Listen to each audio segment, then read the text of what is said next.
Radio Mattoli 90.4 കേൾക്കൂ, ആസ്വദിക്കൂ, അറിവ് നേടൂ. റേഡിയോ മാറ്റിലി, മാറ്റത്തിന്റെ ശംഖുലി. അറിവിന്റെ പടവുകൾ. തനതായ ഗവേഷണത്തിലൂടെ വൈജ്ഞാനിക ലോകത്തിന് പുതിയ പടവുകൾ തീർത്തവർ. നിർവഹണം പ്രജിഷ രാജേഷ്.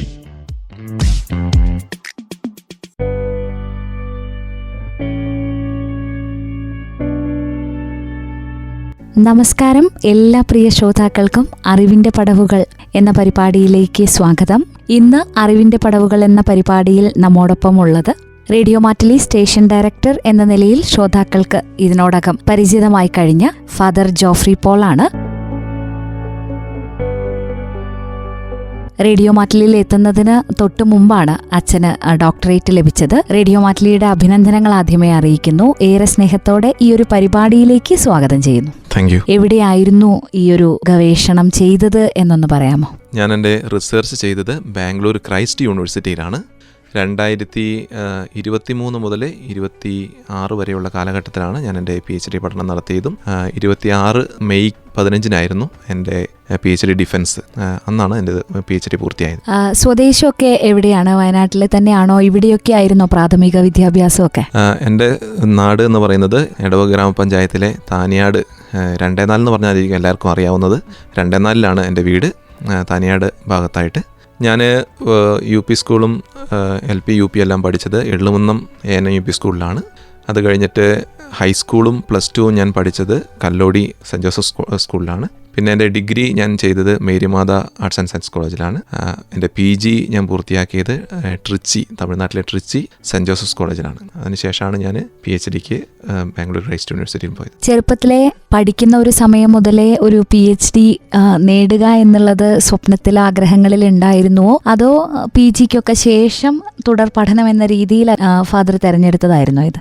അങ്ങനെയൊരു ചിന്ത ഒരിക്കലും എൻ്റെ മനസ്സിലുണ്ടായിരുന്നില്ല. PhDയുടെ കാര്യം ഞങ്ങളെ സംബന്ധിച്ചിടത്തോളം പിതാവ് പറയുമ്പോഴാണ് നമ്മൾ ഉപരിപഠനത്തിനൊക്കെ പോകുന്നത്. അപ്പോൾ പിതാവാണ് എന്നോട് പറഞ്ഞത് ഉപരിപഠനത്തിന് പോകണം എന്ന് പറഞ്ഞപ്പം അതിൻ്റെ ഭാഗമായിട്ടാണ് ഞാൻ പോയത്. അപ്പോൾ ആദ്യം ഞാൻ PG പഠിച്ച കോളേജിൽ തന്നെ ഒന്ന് അറ്റൻഡ് ചെയ്യാൻ വേണ്ടി നോക്കിയായിരുന്നു. അപ്പോൾ ആ സമയത്ത് ഞാൻ അവിടെ ചെന്നപ്പോഴേക്കും അതിൻ്റെ എൻറോൾമെൻറ്റ് കഴിഞ്ഞായിരുന്നു. പിന്നെ ഒരു 6 മാസം വെയിറ്റിംഗ് വന്നായിരുന്നു. അപ്പോഴാണ് ക്രൈസ്റ്റ് യൂണിവേഴ്സിറ്റിയിൽ ഇങ്ങനെ ഇത് ഓപ്പൺ ആണെന്ന് അറിഞ്ഞതും അവിടെ എൻട്രൻസ് വഴി ഞാൻ അവിടെ പ്രവേശിച്ചതും. അങ്ങനെയാണ് ഞാൻ തുടങ്ങിയത്. ഡിഗ്രി ഒക്കെ ഏത് കോഴ്സായിരുന്നു ചെയ്തത്? അതുമായി ബന്ധപ്പെട്ട് തന്നെയാണോ PhD ചെയ്തിരിക്കുന്നത്? ഞാൻ മേരിമാത കോളേജിൽ BCom ആണ് ഡിഗ്രി ചെയ്തത്. അതിൻ്റെ തുടർച്ചയായിട്ട് MCom, PGയിൽ MCom ചെയ്തു. PhDയും കൊമേഴ്സുമായി ബന്ധപ്പെട്ട് തന്നെയാണ്. ഞാൻ ഓൺ ഗ്രിഡ് സോളാർ എനർജിയിലെ നിക്ഷേപ സാധ്യതകളെക്കുറിച്ചും അതിൻ്റെ ബെനിഫിറ്റുകളെക്കുറിച്ചുമാണ് ഞാൻ പഠിച്ചത്. അതിൻ്റെ ഫിനാൻഷ്യൽ ഇൻവെസ്റ്റ്മെൻറ്റ് പാർട്ടാണ് ഞാൻ പഠിച്ചത്.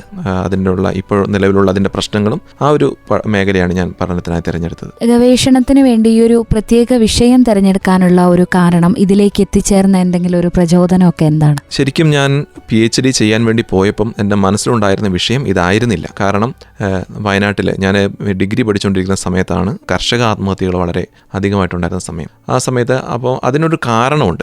ആളുകളുടെ ഈ നമ്മൾ കൊമേഴ്സിൽ അതിനെ പറയുന്നത് റിയൽ ഇൻകം എന്നാണ് പറയുന്നത്. അപ്പം കർഷകർക്ക് വേണ്ടത്ര ഇൻകം അവരുടെ വിളകളിൽ നിന്നും കിട്ടാതെ വരുന്നൊരവസ്ഥ. അപ്പം അതുമായിട്ട് ബന്ധപ്പെട്ട് ഇവർ ഈ സൂയിസൈഡിലേക്ക് പോകുന്നതിനെ കുറിച്ചാണ്. അപ്പം ഈ ഇൻകം ക്രൈസിസ് എന്ന രീതിയിലാണ് ഞാൻ പഠിക്കാൻ വേണ്ടി ആഗ്രഹിച്ചത്. അവിടെ ചെന്ന് കഴിഞ്ഞപ്പോൾ എക്കണോമിക്സിലും അതുപോലെ തന്നെ അത് കഴിഞ്ഞ് വയനാട്ടിലെ ഫാർമേഴ്സിൻ്റെ ഈ സൂയിസൈഡുകൾ നടന്നതിൻ്റെ ശേഷം കർണാടകയിൽ അതുപോലെ തന്നെ മധ്യപ്രദേശിൽ ഇതുപോലെ തന്നെ നടന്നിട്ടുണ്ട്. അപ്പോൾ അതുമായിട്ട് ബന്ധപ്പെട്ട് ചിലർ അവിടെ പഠനങ്ങൾ നടത്തിക്കൊണ്ടിരിക്കുന്നത് കണ്ടു കഴിഞ്ഞപ്പം അവിടെ ഉണ്ടായിരുന്ന അധ്യാപകരാണ് എന്നോട് പറഞ്ഞത്, ഈ ടോപ്പിക്കിൽ ഇങ്ങനെ ഇത്രയും പേര് ചെയ്യുന്നുണ്ട്, അപ്പോൾ അതുകൊണ്ടൊന്ന് മാറി ചിന്തിക്കണം, ടോപ്പിക്ക് ഒന്ന് മാറ്റണം എന്നതിനെക്കുറിച്ച് അവർ പറഞ്ഞത്. അങ്ങനെയാണ് ഞാൻ ഈ വിഷയത്തിലേക്ക് വരുന്നത്. ഈ ഒരു വിഷയത്തെക്കുറിച്ച് ഞങ്ങൾ ശ്രോതാക്കൾക്ക്, സാധാരണക്കാർക്ക് മനസ്സിലാകുന്ന രീതിയിലൊന്ന് പറഞ്ഞു തരാമോ?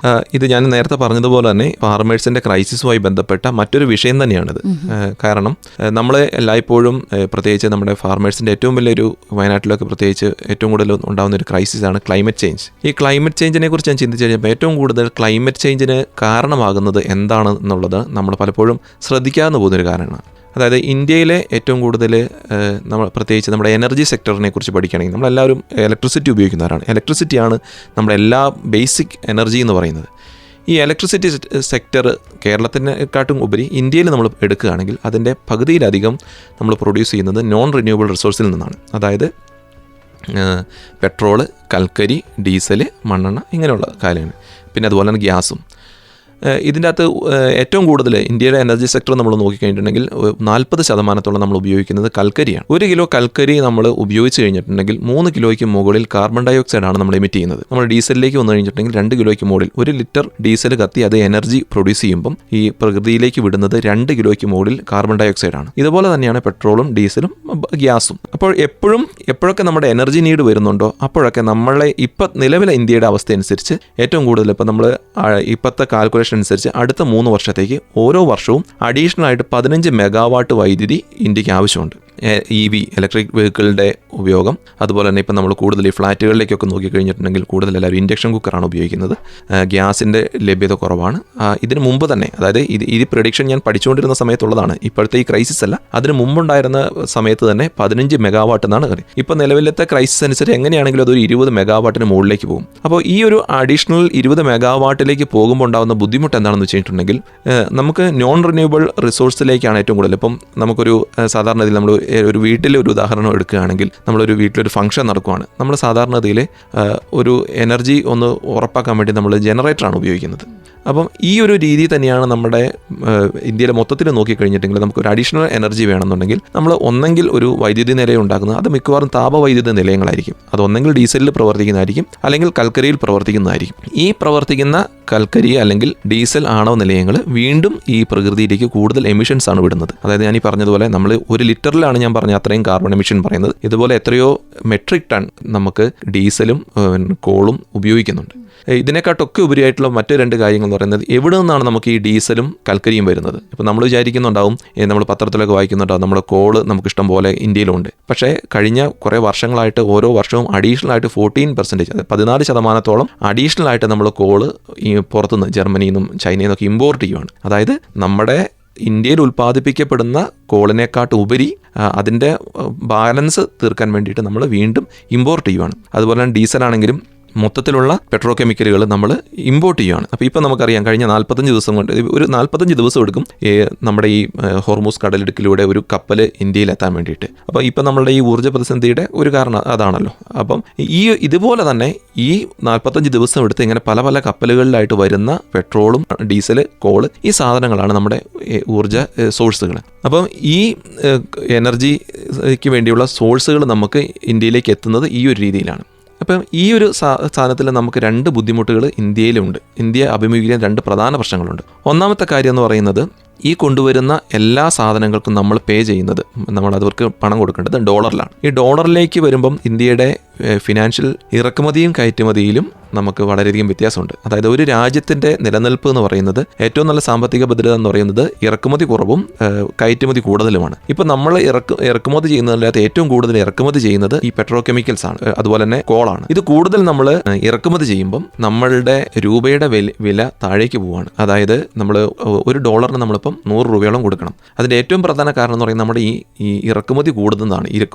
ഇറക്കുമതി കൂടുമ്പം അത് വീണ്ടും കൂടിക്കൊണ്ടിരിക്കും. അപ്പം നമ്മൾ ഈ ഇറക്കുമതിക്ക് കാരണമായ ഈ എനർജി, അതായത് ഇലക്ട്രിസിറ്റി പ്രൊഡ്യൂസ് ചെയ്യാൻ വേണ്ടി നമ്മൾ ഇറക്കുമതി ചെയ്യുന്ന കോള്, പെട്രോ കെമിക്കൽസ്, ഈ സാധനങ്ങളുടെ ഇറക്കുമതി കുറയണമെങ്കിൽ നമ്മൾ ചെയ്യേണ്ടത് എന്താണെന്ന് വെച്ചിട്ടുണ്ടെങ്കിൽ, നമ്മുടെ ഇവിടെയുള്ള പ്രകൃതിയിൽ നിന്നും നമുക്ക് കിട്ടുന്ന റിസോഴ്സുകളിൽ നിന്നും, പ്രകൃതിയിൽ നിന്നുള്ള ഊർജ്ജ സ്രോതസ്സുകളിലേക്ക് നമ്മൾ മാറണം. നമുക്ക് നിലവിൽ ഇന്ത്യയെ സംബന്ധിച്ചിടത്തോളം ഉള്ള പ്രധാന പ്രകൃതി റിസോഴ്സുകൾ എന്ന് പറയുന്നത്, ഒന്ന് കാറ്റാണ്. കാറ്റ്, രണ്ടാമത്തത് സോളാർ എനർജിയാണ്, മൂന്നാമത്തത് കടലാണ്, മൂന്നാമത്തത് നമ്മുടെ ഡാമുകൾ പോലെയുള്ളതാണ്. പിന്നെ ആറ്റോമിക് എനർജി ഒരിക്കലും നമ്മളൊരു പ്രകൃതി സോഴ്സായിട്ട് പറയുന്നില്ല.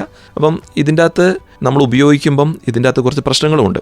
ഒന്നാമതായിട്ട് നമ്മൾ ഏറ്റവും കൂടുതൽ ഉപയോഗിക്കുന്ന ഒന്നാണ് ഡാമുകൾ. കേരളത്തിൽ നമുക്ക് 78% എനർജി വരുന്നത് ഡാമിൽ നിന്നാണ്. അതേസമയം നമ്മളൊരു ഡാം പണിയുമ്പം നമുക്ക് ഒരുപാട് പ്രകൃതിക്ക് ഇത് ഹാംഫുൾ ആവുന്നുണ്ട്. ഇപ്പം നമുക്കറിയാം, നോർത്തിൽ ഹിമാലയൻ ഏരിയകളിൽ ഡാം പലപ്പോഴും ഉണ്ടാക്കാൻ തന്നെ ഇവിടെ മണ്ണ് വളരെ ബലക്കുറവായതുകൊണ്ട് പലപ്പോഴും തകർന്നു പോകുന്നുണ്ട്. അപ്പോൾ ഇത് പ്രകൃതിയിൽ നമുക്ക് അഡാപ്റ്റ് ചെയ്യാവുന്ന ഒരു മേഖലയല്ല ഈ ഡാമുകൾ. ഇനിയൊരു ഡാം എന്ന് പറയുന്നത് നമുക്ക് അത്ര പോസിബിൾ അല്ല. രണ്ടാമത്തെ ഒരു കാര്യം എന്ന് പറയുന്നത് നമുക്ക് ഉണ്ടാക്കാവുന്നത് കാറ്റാണ്. അപ്പം കാറ്റ് നമുക്ക് ഉണ്ടാകണമെങ്കിൽ ഒന്ന് നമുക്ക് കോസ്റ്റൽ ഏരിയ ഉണ്ടാവണം. കോസ്റ്റൽ ഏരിയകൾ നമുക്ക് കൂടുതലുണ്ടെങ്കിൽ, തീരദേശങ്ങൾ നമുക്ക് കൂടുതലുണ്ടെങ്കിൽ അവിടെ നമുക്ക് കാറ്റ് കൊണ്ട് ഫാൻ വെച്ചുകൊണ്ട് നമുക്ക് എനർജി പ്രൊഡ്യൂസ് ചെയ്യാം. മൂന്നാമതായിട്ട് നമുക്കുള്ള റിന്യൂവബിൾ എനർജി കടലിൽ നിന്ന് ഈ തിരമാലകളിൽ നിന്നുള്ളതാണ്. പക്ഷേ ഇതൊന്നും നമുക്ക് ശാശ്വതമായ ഒരു പരിഹാരമായിട്ട് നമുക്ക് പറയാൻ പറ്റില്ല. കാരണം എല്ലാ മേഖലകളിലും നമുക്ക് ഇത് ഉപയോഗിക്കാൻ പറ്റില്ല. അതുകൊണ്ട് ഇതിൽ നിന്നും ഇന്ത്യയിലെ എല്ലാ ഭാഗത്തും ഒരുപോലെ നമുക്ക് ഉപയോഗിക്കാവുന്ന ഏക സ്രോതസ് എന്ന് പറയുന്നത് സോളാർ എനർജിയാണ്.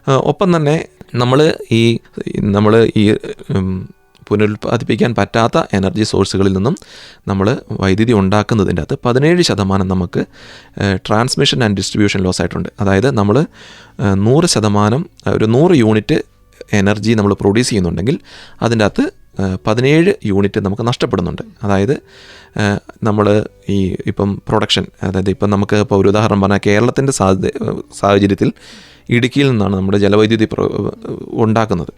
അതുണ്ടാക്കി നമ്മൾ വയനാട്ടിലേക്ക് എത്തുമ്പോഴേക്കും അല്ലെങ്കിൽ കാസർഗോഡേക്ക് എത്തുമ്പോഴേക്കും, കാസർഗോഡൊക്കെ ആണെങ്കിൽ ഏകദേശം 400 കിലോമീറ്ററാണ്.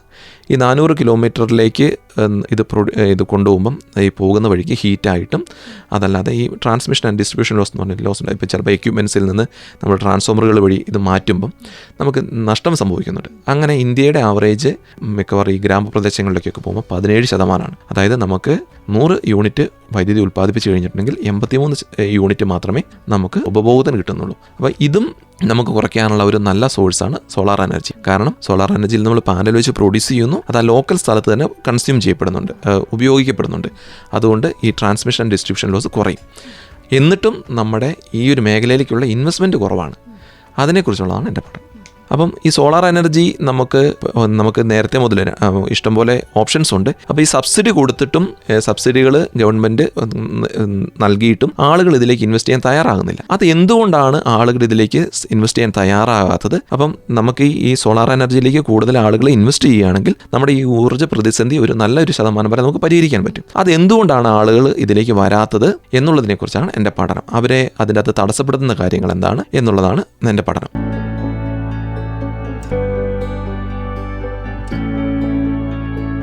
ബാംഗ്ലൂർ ക്രൈസ്റ്റ് യൂണിവേഴ്സിറ്റിയിൽ നിന്നും ഓൺഗ്രിഡ് സോളാർ എനർജിയുടെ നിക്ഷേപ പ്രചോദനങ്ങളും പ്രതിസന്ധികളും എന്ന വിഷയത്തിൽ ഡോക്ടറേറ്റ് നേടിയ ഡോക്ടർ ഫാദർ ജോഫ്രി പോൾ കളരിക്കൽ അദ്ദേഹത്തിന്റെ ഗവേഷണ വിഷയത്തെക്കുറിച്ചാണ് ഇന്ന് നമ്മളോട് സംസാരിച്ചത്.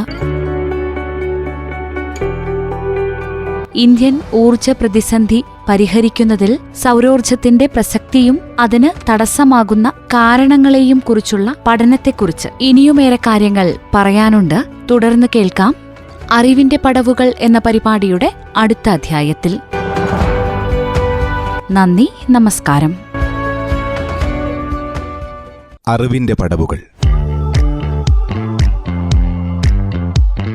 തനതായ ഗവേഷണത്തിലൂടെ വൈജ്ഞാനിക ലോകത്തിന് പുതിയ പടവുകൾ തീർത്തവർ.